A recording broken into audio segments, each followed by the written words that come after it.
I'm Scott Buckmaster, otherwise known as Buck. I'm a nationally known decoy carver as well as an artist, and I'm a sexton at the local cemetery. I wear a lot of different hats, but I'm trying to compile some information about building pike-sparing decoys.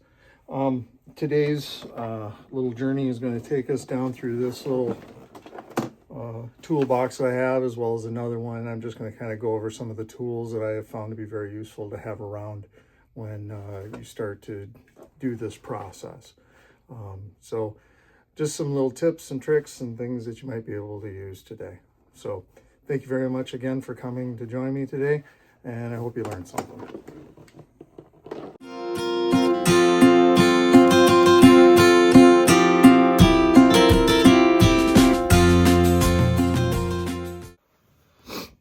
So I'm kind of taking, obviously, a tour through my toolbox and the kind of things that I take when I go on site.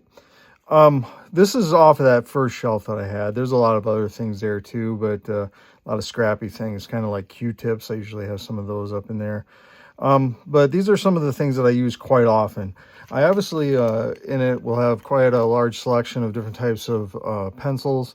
I like to have these. I can't tell you the last time I actually used a mechanical sharpener to sharpen my pencils. Most of my pencils I will sharpen using my using a pocket knife. I was kind of famous for that when I was at school. I would always sharpen kids' pencils with my knife. I'd actually have students come from other classrooms to get their stuff sharpened from me because I did such a nice job of it. For those of you that don't necessarily want to sharpen your pencils with a knife, you can always get a mechanical pencil like this. They actually call these lead holders. This was something I used to use when I was drafting quite often. You have the pencil lead. It's basically like woodless lead. Comes out, but a lot of people don't realize too that on the back end of these, this little portion that drops out the back, this is actually a pencil sharpener. So you can take this and actually sharpen that lead. I'm not going to because it makes quite the mess. You can already see I got some lead going on here. If this is the kind of pencil you want to use, you can. This one's an Alvin. There's all different kinds of them. You'll actually probably have pretty good luck finding something like this at a antique store. I spend a lot of time going to antique stores and just seeing what it is that I can find that I might have that's useful. You have to have your pencils. I have a lot of these mechanical tools. This particular little one, the square, it's adjustable. I really enjoy it, just for the simple fact that I can get like basic angles on it. This one's nice to kind of measure depth, to figure out what my depth's going to be when I'm drilling into the body of the actual decoys. So it's really nice. I've popped this out and I've used this for kind of making sure that my lead chambers are lined up down the center of the actual body. So this is just a couple of ways that I use this tool and how this tool gets used by me. If you're doing a bunch that are a bunch of decoys or bodies that are very similar, you can have something like this, a set of dividers. Obviously, these are old. It's an old set of mechanical dividers, but it allows you to, set a distance. So I don't know, maybe lead chambers. You want your lead chambers to all be the same size. Here's how you do it. You got something like this. You can make it be the same size, and just you can touch it to your actual fish, the bottom of your fish, and you'll be able to, do that in a repeated fashion where you have the same distance over and over and over again. For this one, I don't use as much now as I used to, but this works fairly well for kind of lining up your eyes on either side of the fish. If you're trying to use these calipers, it's nice. You can actually set them on the back of the fish, kind of line it up down that spine, and then your eyes are going to be at the same level, and they're going to be. Since one of the last competitions I was at, I got to speak with a gentleman by the name of Andrew Gardner, who is a world-renowned decoy and lure carver. And talking with him, he would actually take his blocks of wood before he goes and starts carving on them, and the eye is one of the first things that he puts in there. He'll actually drill a hole through a square block where the eye is going to go on the profile of a fish, and you will find that his eyes all match up. You're going to want some kind of pair of scissors. I happen to have these. I just thought they were cool. I know they're old, like barber shears. But again, something I found at an antique shop. They work really well for cutting out my paper patterns for the fins and such. I'm also going to suggest, and I don't know, I mean, the ones I've gotten, a lot of times people, if you know anyone in dentistry and they're getting rid of their tools or they're upgrading tools, you can always talk to them and just see if there's any laying around that they don't need anymore, because they work great for, kind of digging out the eyes if they get stuck in the sockets before you're ready to glue them in. If you're trying to scrape something out of the bottom of a lead cavity, just really useful to have these. I've actually snapped a few off. This one isn't, but I've snapped a few off, and those are nice for, clearing holes if you have to. If there's a hole drilled in your decoy and you need to increase it just a little bit, these things work really well. They get kind of sharp. You can use it kind of as a probe. I do have probes as well available, but this is just something I usually have one or two of these in my actual setup, my box. I suggest having a center punch. This is really nice for kind of marking your wood, especially where the eyes are going to go. So once you get those marked, you take this, and it has like little ball bearings in here. And as you push it in, it's spring loaded. It'll pop, and it'll actually pop a little dent into the wood. So that's nice. It helps you to line up your drills real well. But that's something that's kind of resides on my my top shelf of my little toolbox that I like to carry around my Umco. This last thing, I guess there's two other things I haven't talked about yet. Sorry. This right here, this is a paring knife. I have dulled the blade, so this is not sharp down through here because I don't use it as something to cut. What I use it as is basically a little micro spatula. These things work really nice for picking up when I'm actually doing the body work and trying to fill some of the dents or maybe holes or fill in some of the lead chambers or that. They work really nice for as a spatula and putting in like the wood filler or possibly sculpting some of the wood filler or the epoxy sculpt that I use. Or after I've done like that initial primer on the actual body of the fish, it's nice to use with the Bondo glazing putty to just fill in those micro scratches and dents that might still be there on the body before that final priming goes. So this was a trick that I learned from Al Nelson. So, credit where credit's due, but very, very useful. I do have some files that I carry. This happens to be a smaller one. It's nice for getting into areas like the mouth, or cleaning up a little bit your actual lead cavities as you're working on those. So these littler types of files, those are nice to have. I do have a little tiny Stanley sharpening stone if I really did something to a blade. I don't usually use this. I've mentioned it before in my cutting video, the first one that I did, about using a strop and diamond dust, or what's called jeweler's rouge, to just maintain a nice razor sharp edge. But I do have something in there just in case, because my toolbox, when I bring it, it's usually just that, and I will bring it along. If it's on my toolbox, it would be my my lunch box that I've kind of made into my go to work toolbox for when I go on my breaks and at my lunchtime. The other thing you're going to want is some kind of a Sharpie. This is a bigger one. I've got a smaller one in the actual box too, but Sharpies work really well for marking the steel or the metal that you're using to cut with your actual you know, the aluminum or the copper or stainless or whatever it is you decide to use. I do suggest you use black. I have used in the past, I was kind of scrambling one time to try and figure out what I was going to use. I didn't have a black one at the time. I did have a red one. And what I've found is for some reason the red will actually blush through your paints. So what ends up happening is you get like this red, well, it'd be more pinkish hue that comes through the actual primer as you put it down. So I would suggest not using red. The blacks, as far as a Sharpie goes, they work very well for their job. But this is kind of my top shelf stuff. It catches a lot of junk, but these are a lot of the tools that are in that top shelf that was in the picture just before I did this.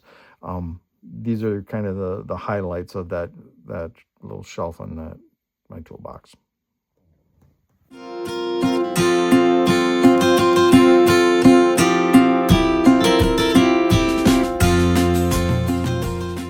For my second shelf in my little toolbox that I have, I put a lot of my knives, my carving utensils that I have, these right here. I also usually have kind of like a little whittler of some type, but that's a folder. I'll have that on that shelf. And basically with this, you know, I've gone over these knives. I went over in my first little video I did, but these particular knives and this gouge are some kind of workhorses that I have, ones that I use quite often. I made these little tiny protective tips for these blades, specifically just so that they don't get scuffed up or marred up. They're magnetic. I cut out a shape of the actual blade. I traced the blade shape on it. These are two pieces that were put together, and on one side is small. I drilled probably a 1/16 of an inch in and put magnets in there. So when these go on, you know, it's magnetic. They aren't going to fall off on me. So that's kind of nice. But, you know, I've got my two different kinds of blades that I use. And this is a quick one. As far as the shelf goes, there's not a ton on that shelf. But I've also found that, you know, for some sanding uses, if you get these emery boards, you know, for doing one's nails, you can use these quite often for smaller areas and just for, you know, sanding things that you feel like need to be sanded. I use these, oftentimes I'll use them even for the edges of the fins. Once I get those done, I'm able to go in there and, you know, get that burr off, that metal burr that quite often lives on the edges of those. So it's nice to have those.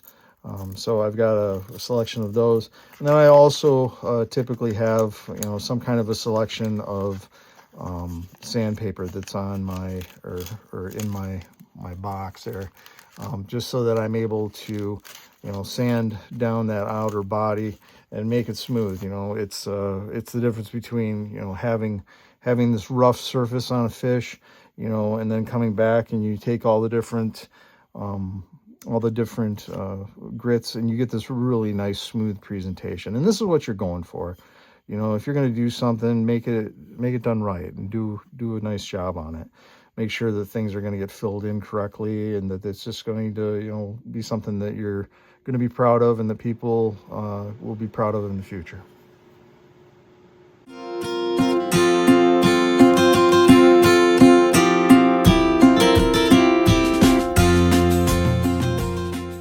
For the third shelf down in my my little bait box I have, my Umco that is turned into my toolbox quite often.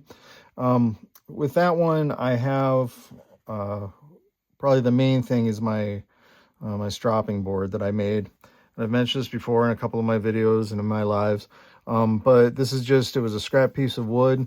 I have a piece of fairly thin, rough side up leather, smooth side up leather.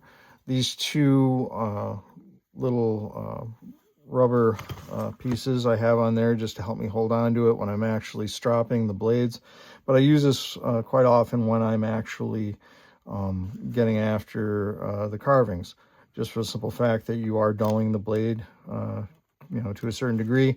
If you're using the blade correctly, it's not going to be a lot of like edge damage to it, but it helps to stay on top of it. It's one of those things that you just should get in the habit of. I do have some punches and for nails and such. I use these quite often if I am setting the nails in the lead cavity that go through the actual fins, if that's how I'm choosing to attach the certain fins I'm using. You can use them to pop things out. I've used them as much as to pop eyes out of the fish from one side to the other in case I had a problem with the way the fit was of the eye. But having these little tools available and just around as you're working, it helps you with having to get up and grab things. They're there. They're at your disposal right away. I also have a couple of just different little planes to actually work the wood, or scrape it. And again, you may never use it, but if you have it and you're like, I need that, you got it. And that's the whole idea behind having a toolbox. It's, kind of set up and user-friendly for you and for what it is you're doing. Quite often also on that shelf, I will have, and this is by no means all of them, and I do have a different place that I usually keep them at this point, but if I'm out and about and working and I have my, I might be cutting the metal, I do have all kinds of these for working through. I do have all kinds of these patterns that I use, and I have those on this shelf too. They'll slide right underneath this board, but there's all different kinds. This is even an example of a piece of metal that's been cut out. You can see, I was mentioning before, there's that burr that you get, and you should have a file of some type, whether it's a nail file or a metal file, but you get that burr on these. But these toolboxes you have, it's for your use, obviously. So, don't hesitate to, put things in there that you think you're going to use. And if comes a point where you're not using it, get rid of it, remove the thing from it. So, that's my third shelf.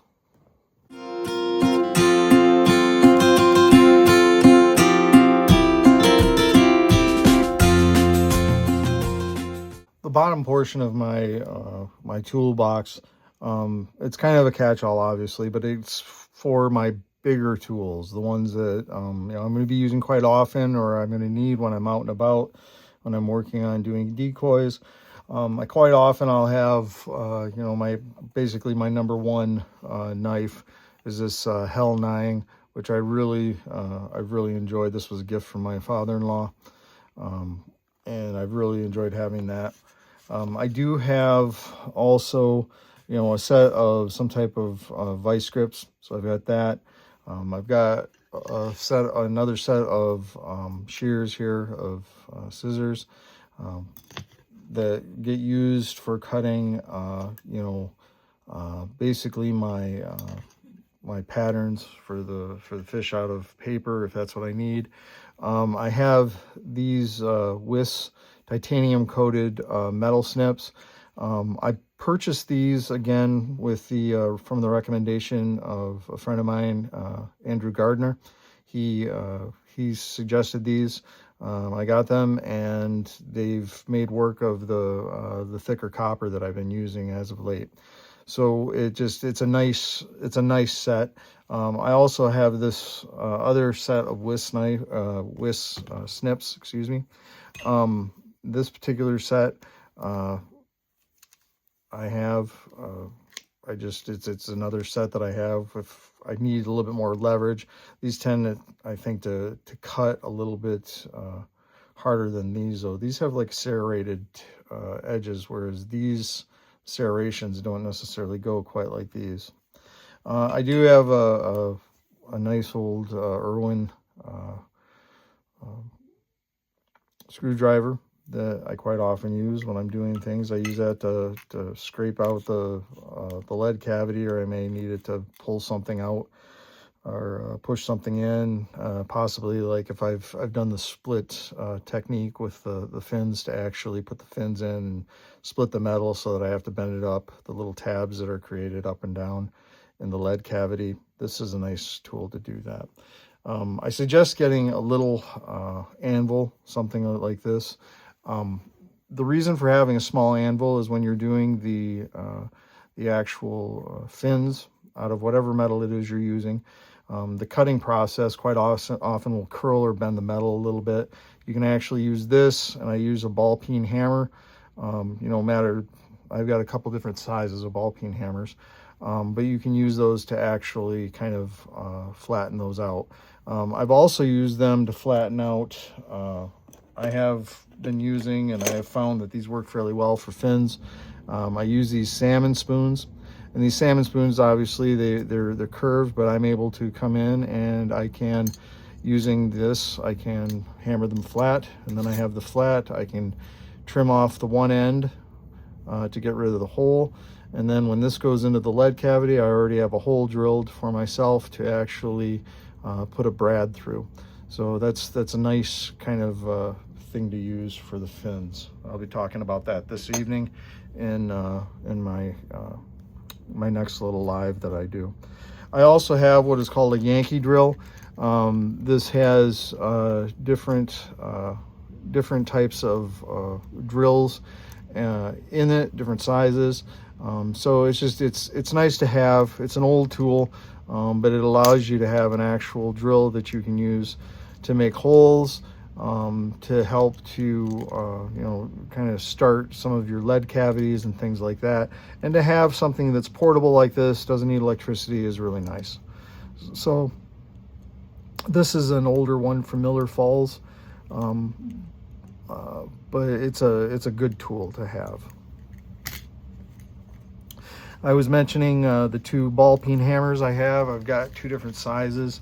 One's when the metal needs a little bit more encouragement, and this one's when I'm just gently tapping away, trying to make little tiny changes and things. So I've got both of those. I was also mentioning files. I do have even more files down in that area.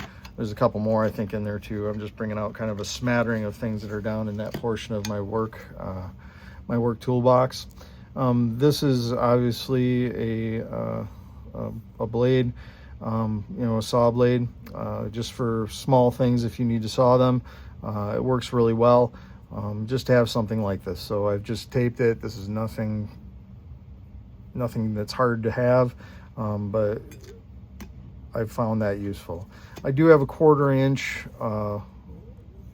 chisel here that I quite often use. This is what I use to usually clean out the actual lead cavities once I get working on them.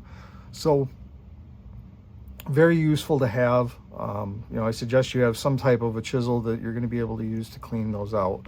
I think it's a lot safer to use something like this than going digging with a utility blade. The utility blades, I do suggest you have one. They're nice to have. You can use them. Obviously real easy to change the blade. I've got this and I've got my screwdriver, so it's not a big problem. But having something like this, is just, it's nice to have in there as well. It is a utility blade. You can use this to do your carving. It might be all you have and all you want to use. And that's something you can do as well.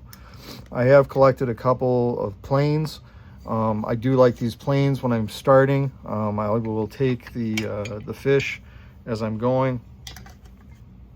And once I get the block, and I'll actually use these quite often to flatten off the bottom area where I'm going to be doing my lead cavities. So I sharpen these down, make them real sharp, and they're handy to have, if there's something that you need to kind of square up, the smaller ones, or whether it's a bigger one. I've got a couple of different sizes, but they're small enough that they fit real nicely into that toolbox, into the basement of it, and it's nice to have them if I need them. So that's kind of a tour of some of the tools that I keep in the bottom of my big toolbox that I would take to say a group meeting if I was to go to one. That's kind of the thing I would bring more than likely. And then I'll be moving on to the last little section of that here in just a moment.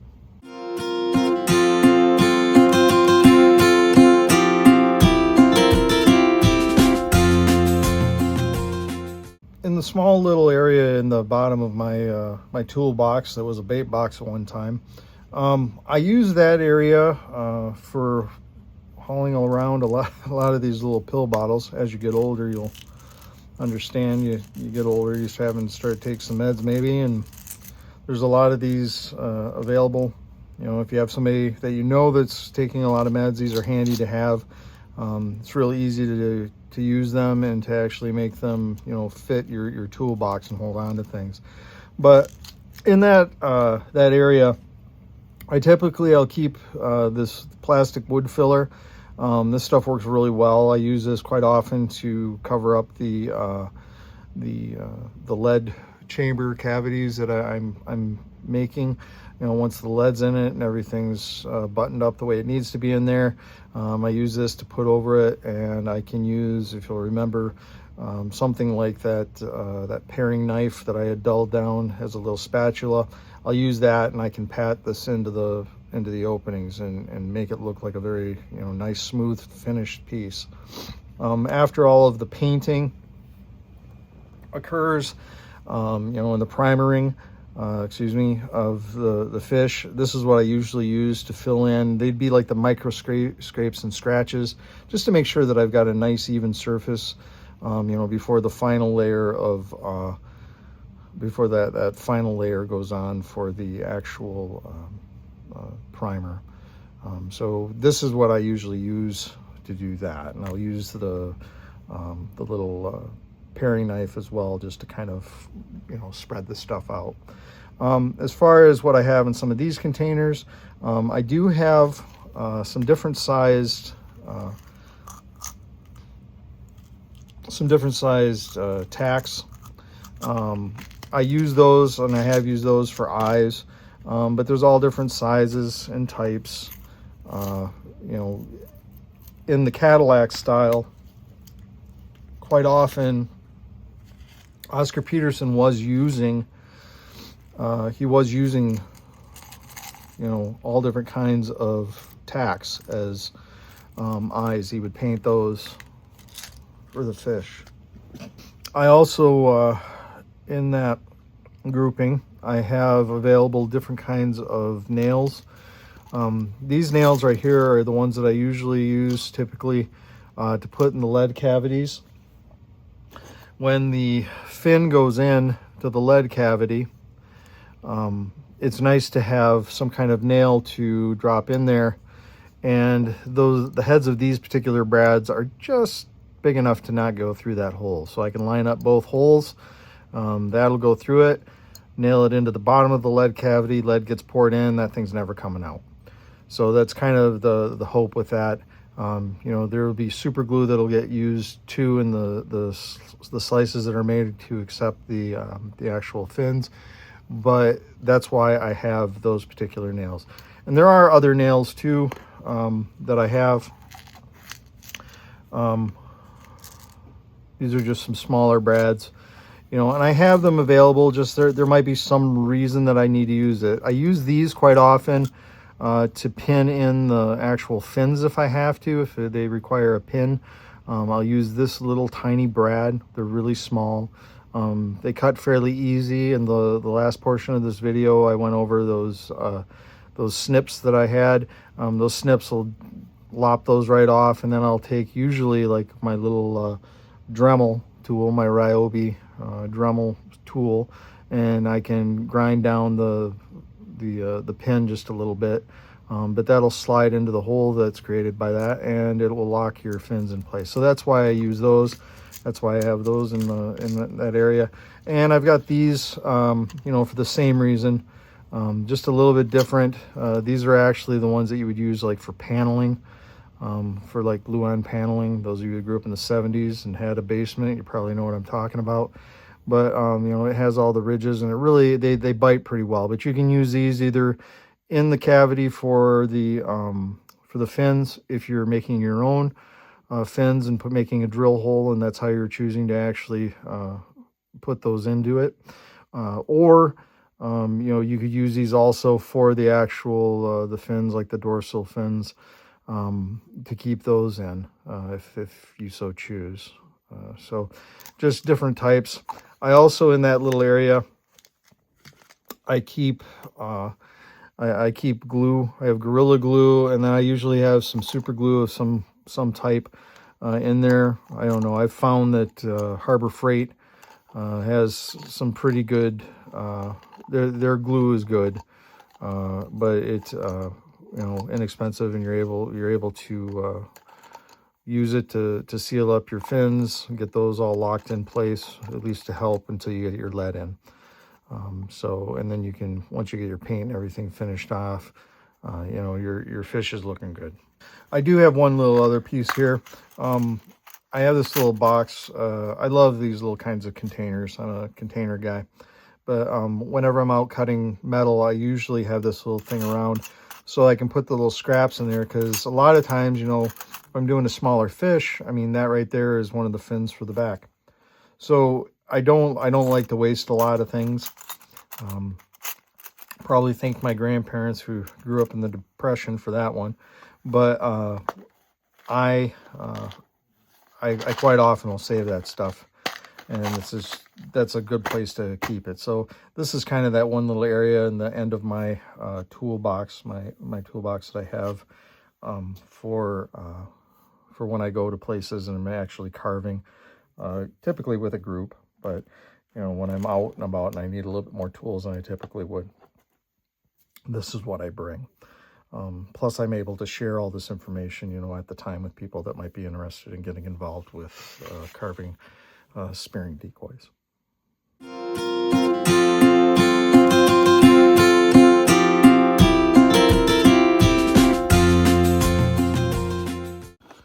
This next little toolbox I've come up with, it is an old Stanley lunch box. This is where your thermos would have gone, right in here. But this is the one that I usually carry around with myself. And it's usually just, it's kind of set up just for carving. It is the one that I take when I go to work at the cemetery as a sexton, so that I can carve during my my breaks and my lunch times. But what'll happen with this is, again, mostly, you know, the carving of the wood is what this entire setup is dealing with. So again, I have my my blade that my father-in-law got me, this Hell 9. Absolutely love this thing. It's just an absolutely beautiful blade, and it cuts so well. And then you know, I'll have my blank in here. I will also just grab this from the other one. I will also have, you know, a safety glove. You should always have a safety glove with you when you're carving. You don't want to, you know, mess yourself up. But then a lot of, and I kind of touched on this in my first video that I did of cutting utensils, but a lot of the things that are in my other toolbox, excuse me, they show up in here as well. So I just, you know, I'll have some body blanks that I might be working on, you know, whether it's the white pine or cedar or whatever. I have different types of knives. I do have super glue in here. There's some drawing utensils. I have the blades. Again, if they aren't in that big one that I have, if I'm not going somewhere that I need all those tools, I just throw them in here. And I've got those blades protected. I do have, you know, a selection of another selection of blades in here for my other knife handles. I've got my my finish knife in here as well. And when I say finish, I mean like Sisu finish. So I've got, you know, all that stuff in here.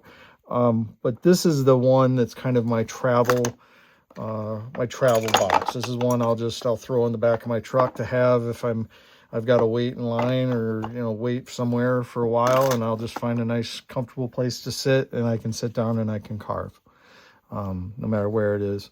I did figure out I'm using, again, this was for that thermos. If I take one of these clips and I put a magnet on it, I can actually put all of my my sandpaper end up there, and it'll work just fine. So I can have everything there, and this will close right back up again. Lock it together, and then I have my I've got my lunch box. It's actually, you know, my time to actually have a little bit of time to carve, you know, on my own. So I dress it up too. I'm big into stickers. I love stickers, so I got stickers all over the place. But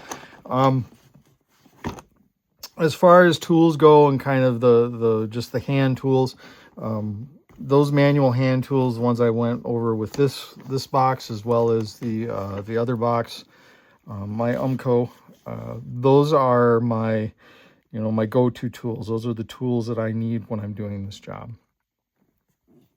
But I'd like to thank you guys again for, you know, taking the time to watch this. And if you ever have time to join me, I am doing a live on Tuesdays from 6 to 7 on my YouTube channel. So you just got to look up Scott Buckmaster, and you'll find my Decoy channel. And it's got all different kinds of opportunities. You can see how to actually spearfish. I've got underwater footage for that. You know, what it looks like, where the fish are going after your decoys, and just, you know, just kind of that peaceful time. So, and then I carve, like I was saying, on Tuesday nights. You can come, you can watch me carve. I kind of go through these processes. This happens to be the one I'm working on currently. But you're able to join me at those times as well. So I appreciate all of your time. I hope you're getting something out of this. If there's anything that you're ever wondering about, you know, don't hesitate to reach out and ask me questions. I'd be more than happy to help you. So thanks again, and be safe.